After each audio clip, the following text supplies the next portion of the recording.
the single screen cinema is an anachronism. It's a dinosaur. It can't really make much money. The modern cinema landscape is multiplex cinemas, primarily in malls.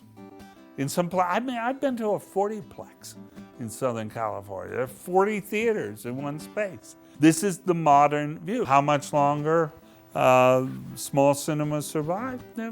That's the determination of the people who run them and whether they can keep up enough business to sustain.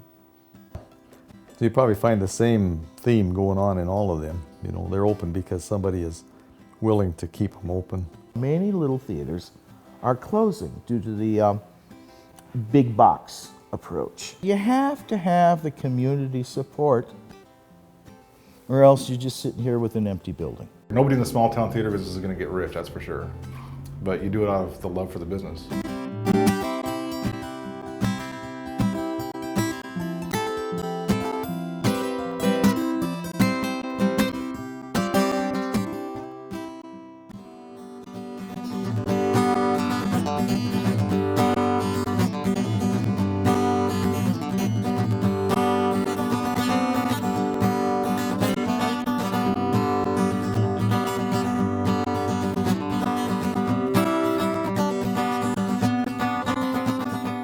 It's not a box in a mall someplace. That's the difference. Is that I have senior citizens that come into this theater can say, I got my first kiss with my bride down there in 1943. Okay? And by God, their gum is probably still under the seat.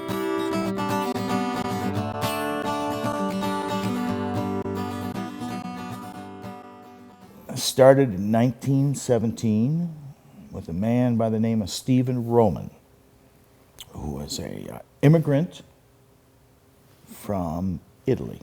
During the height of the coal mining era here, he owned this theater and another one down the street at the time called the Park Theater. And so truly he made his money filling the seats for every Christian soul in this community. The old Steve Roman, he was a tall, thin Italian man, and his two daughters ran the ticket stand. And anyway, old Steve would walk, and the kids all had to sit down in the first few rows down in the front. And old Steve would walk, and he'd bend over and he'd say, "You be quiet or I kick you out," even if you weren't making any noise. And he always had a gray suit on and a tie, and he'd stroll around. You'd go in the door, and Mary would sell you a ticket. They had a little ticket booth there, and you'd step about 2 feet through this curtain, and then Rosie would take the ticket away from you and hand it back to Mary. So we figured they only had one ticket, and it just kept moving around and around and around and around. Everybody in town, you know, if there'd been some communicable disease, everybody in town would have had it because they all touched that same ticket. It's a continuation of a character of a town that existed when they were children, and some of the grandparents in town went to it when they were kids. And so I think everybody appreciates that it's a very intimate space. It's kind of fancy, not terribly fancy, but elegant, and it definitely has the best popcorn in town. Any given night of the week, somebody can come down here by themselves and not be by themselves because the place is filled with their friends. It's like going to church. You go to church and you know you're going to go there to this building and be there with a bunch of people that all share similar sentiments and all walk out afterwards with a similar experience. It isn't important as far as the economy of Red Lodge goes, but it's something that the community appreciates having, and hope it can stay there. I've got a strong reputation here for being able to be the best babysitting service in town. By God, you drop your kids off at 7 o'clock, you've got an hour and a half minimum for a nice quiet dinner with your favorite companion. And then you can come back here at 9, 9:15, and know that the kids are going to be safe because A, they're in there with everybody that they know and go to school with. 90% of the other people out on the sidewalk are all going to ask them, do you need a ride? Do you need a ride? No, Mom's coming. It's a secure place for families to drop their kids off or just plain come and not have to worry about ugly incidents. Just doesn't happen. I've been blessed. We got about 2,200 people in town now, which is under half of the population we had back in the days when the mines were going strong. Indication how things have changed. We had 11 grocery stores. We got one now. We had 4 hotels. We got one now. We had 2 dry cleaners. Don't have any now. 3 ladies' shops. We don't have any now. So, been a lot of changes over the years. The old days were good. It's a pressure. You know, I'll be honest with you. Some days you just wonder why you do it at all, and other days you can't imagine doing anything else. Smart management, smart budgeting, and experience to know the trends has managed to keep me afloat for 22 years. If it wasn't worth my time, I wouldn't be doing it. I asked Lee, I said, well, how do you get the good movies so soon? And he said that the movie companies have to provide a certain number of movies for small theaters. Apparently it's in the rules. And he says that, and besides that, he says, I'm always calling and asking them, is it mine yet? Is it mine yet? Is it mine yet? The movies we get is more interesting than from a booking agent, much more individualized to the town. Any movie with a horse in it's a pretty good sell here. Stuff like that. You know, his knowledge of what's going on in the town plays into what movies he chooses and when he plays them and how long he plays them. You got to have the patience to stay with an experiment. And that's what this generally is. It's just 22 years of postgraduate thesis work. I know that many times during the course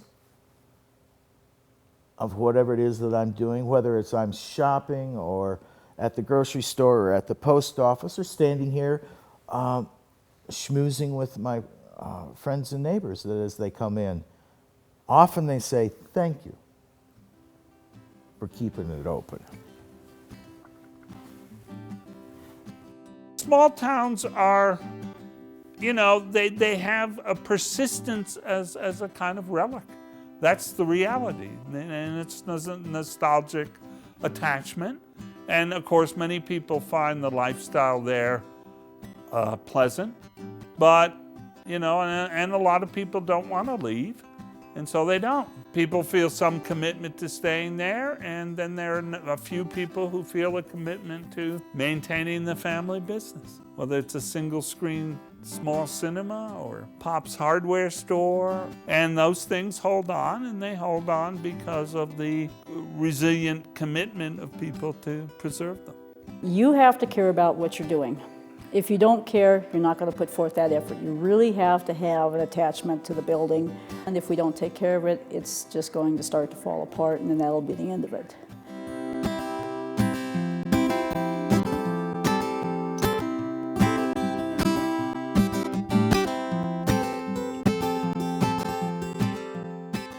I've talked to many, many people during my time here, and the stories have just been fabulous. And it's great. I mean, it's all, everybody that comes in the door is a part of the history in one way or another.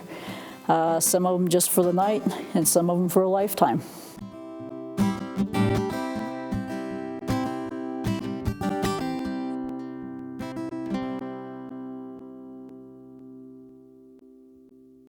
It's pretty much the one fun thing to do here in Anaconda, besides bowling.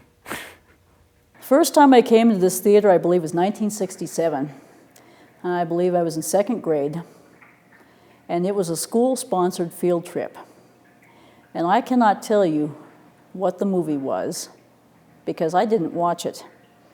I was still straining with my little beady eyes, looking at all the beautiful detail in the building, even in the dark. I can tell you exactly what I wore. I could show you exactly where I sat. but I couldn't tell you anything about the movie. And I could still close my eyes and see this place for the first time through a 7-year-old's eyes. My great-grandmother was one of the original investors. She was vice president.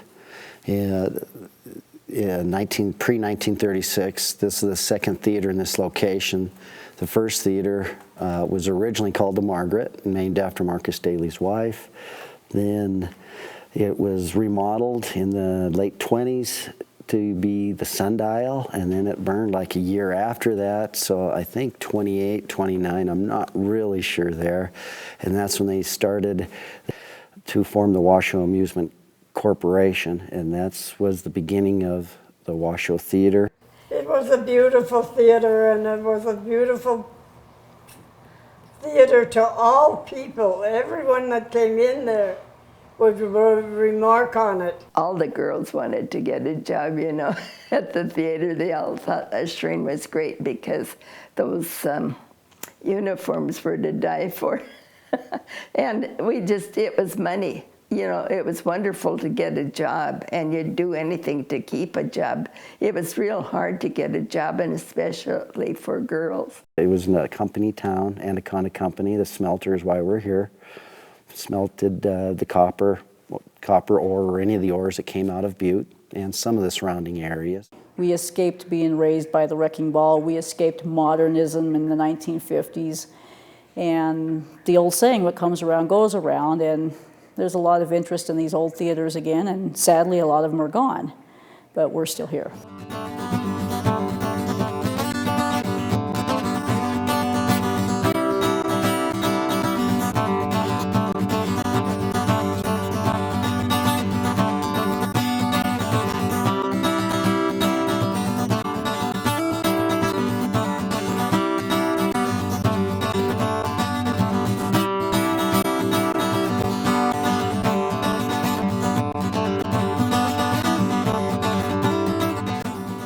We have younger kids here. It's nice to work with them. It's to get the energy from them. It can be challenging, but overall they want to try. They do good. The customers that come around every summer, we get a few of the snowbirds that are just travelers that come around in Florida, Alaska, California, Washington. You can remember the faces. It's really neat when they come in and you recognize them, or they recognize you and you visit with them, or just to say hello. It's nice to get reconnected. Time marches on, you watch them get old, watch their kids grow up, and that's the other thing too, is watching the kids grow up around here, move on, and have their families, and maybe see them again. It's just staying connected is nice.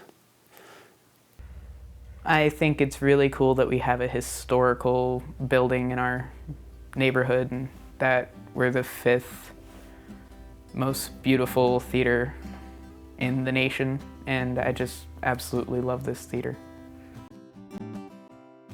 Movie-going habits are still pretty localized. Like many movie theaters, small movie theaters that survive, sometimes it's with a tie-in with the community.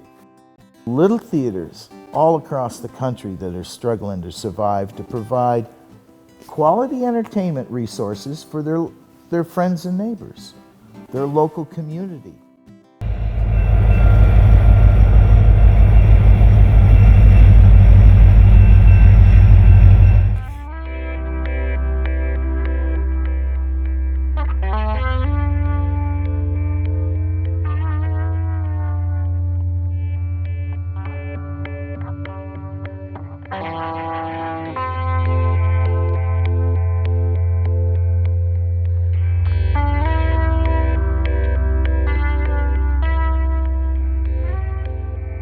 I think the Roxy is just one of those comforting things because it's been here so long. Parents, grandparents, everyone has been to the Roxy, and we always get the compliment, the people who go to Billings or the larger theaters, they say, you guys are half the price, but yet you're so much nicer and faster and friendlier, and you know, it's got a home feel to it. It's part of Forsyth. Well, it's a good way to get to know everybody. You know, we see everybody that comes through town, and you know, we're kind of on the forefront of, we know who's going out with who and all that kind of stuff. You know, things like that. It's fun. So many people come to town from out of town since it's the closest movie theater for like Colstrip or Hysham, it brings business to other restaurants because usually when people come to the movie, they make a night of it and go out to eat. So I think without the Roxy, I mean, a lot of other businesses would see a big difference. I just think it's the best thing that we have in town, you know, because it's good for families and it's good for everybody. It's so much better with the sound and the picture than watching a movie on TV. Well, the original plan was we were going to fix it up and then sell it. And because it was not bad when we bought it, but it just needed a lot of updating. Well, then this guy came to town as part of a Chamber of Commerce project. He did an inventory on all the historic buildings in town. And it kind of opened my eyes as to how historic this place really is. You know, it's kind of a unique building. It didn't really need to have everything covered up and papered over. It needed to be preserved. You know? So that kind of changed the focus of what we were trying to do, and we've now tried to sort of keep the old-time feel of the place. It's just a typical small town. There's not a whole lot to do activity-wise. We have a bowling alley and a swimming pool, and of course the movie theater. But you know, everyone knows everyone. You can't get away with anything. I describe Forsyth as a place between two big cities. Everyone knows Miles City, everyone knows Billings, and we sit right along the interstate, and people tend to just pass us by, but you know, if you stop through town and you know, actually meet a few people, do some things here, it's one of these nice, quiet places that everyone knows about, but really doesn't know about. And it's been an awesome place to grow up. It's, you know, quiet, but yet there's things to do, and the people here are really friendly. I really enjoy Forsyth. Forsyth started when the Northern Pacific Railroad came through. Forsyth grew around that quite rapidly after 1882. There's a lot of people in Forsyth that have stayed in Forsyth because of the mines and the railroad, and so we're still all going to the movie together. You talk and see everybody. It's just like it always has been. We have 6 teenagers that work here, 6 or 7 depending on how many we can get a hold of because they're always in sports and things like that. But we like to keep up on what they're doing and we like to talk to them. It's kind of like we're their aunt and uncle almost. Every year, whoever comes in, we just bond with them, and by the time they graduate from high school, I'm usually crying at graduation just because we've gotten so close to them. Mike and Lynn are awesome managers. They've ran this theater ever since I've been in this town, as long as I can remember, and they're just very cool to work for. Out of all the bosses I've had, they're very laid back, they're very understanding of a busy schedule, and the coolest thing about them is that they're very personal. They like to know what we're doing, they like to know what's going on in each of our lives, and like to keep up with us, I guess, almost like parents. It is definitely the job to have. The people I work with are awesome. We're all very, very fun. We come here and it's, you know, we do our job, but we have fun during the whole thing. It's a really great part of our lives. Before I met Mike, this friend and I went to movies 2 or 3 times a week. And I met Mike after a few dates with him. I just couldn't keep it quiet, and I finally told her that you'll never believe who I met. A guy who owns a movie theater. And she didn't believe me. So, I always tell Mike that I married him because he owned a movie theater. So it's kind of our standing joke. I think there is a romantic attachment to movie theaters. I think some of this may be generational. I think if you're somebody who went on your first date to local cinema, whatever it is, or remembered taking your kids when they were younger to the Saturday matinee or something, that can be part of the small town experience. That's part of our general cultural and emotional makeup we call nostalgia. Every little town had one. They're kind of little time capsules that are to be cherished and relished.